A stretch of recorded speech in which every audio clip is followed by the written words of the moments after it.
ኢትዮጵያ ባለፈው 7 ዓመታት የፈጠረችው ዲፕሎማሲያዊ ግንኙነት ስለመጻኢ ተስፋዋ ብዙ ይናገራል። ባለፈው 7 ዓመታት በዓለም የሐሳብ ድግሶች የነበራት ተሳትፎ የፈጠረቻቸው የሁለትዮሽና የብዝሃ ወገን ግንኙነቶችን ኢትዮጵያን የጎበኙ መሪዎችና የተቋማት ኃላፊዎችን ካሰላን አንዳንዶቹ ሀገር ነን ብለው ጎጆ ከወጡ ጀምሮ ባለፉት 2 አስርት ዓመታት ከጎበኟቸው መሪዎች የላቀ ሆኖ እናገኘዋለን። የጣሊያን ጠቅላይ ሚኒስትር ጆርጂያ ሜሎኒ በቅርቡ በልማት ጉዳይ ከኢትዮጵያ ጋር መክረዋል።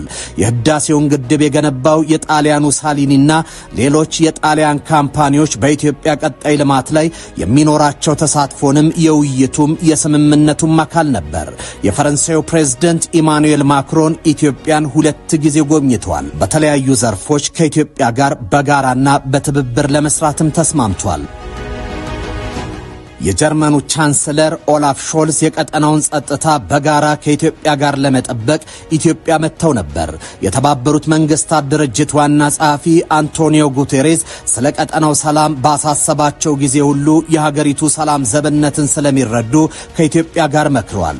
የዩኤኢ ፕሬዝዳንት ሙሐመድ ቢን ዛይድ አልነህያ በርካታ የኢንቨስትመንት ቱሎችን ከኢትዮጵያ ጋር አስረው ተመልሷል። የሲንጋፖሩ መሪ ላውረንስ ወንግና የማሌዥያው አንዋር ኢብራሂም ኢትዮጵያ ነበሩ።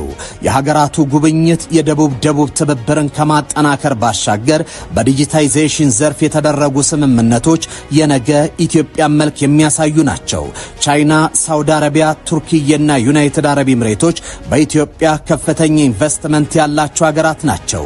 የፈረንሳይ 5ኛ የኤክስፖርት መዳረሻ ኢትዮጵያ ስትሆን በአፍሪካ 2ኛው ናት። የኢትዮጵያ አየር መንገድ የኤርባስ ደንበኝነቱ የሁለቱን ሀገራት ግንኙነት በበለጠ አጠናክሮታል።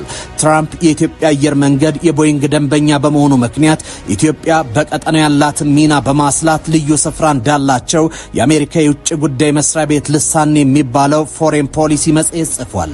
ሩሲያ የኢትዮጵያን የኒውክሌር ኃይል ግንባታ በጋራና በትብብር እያከናወነች ነው።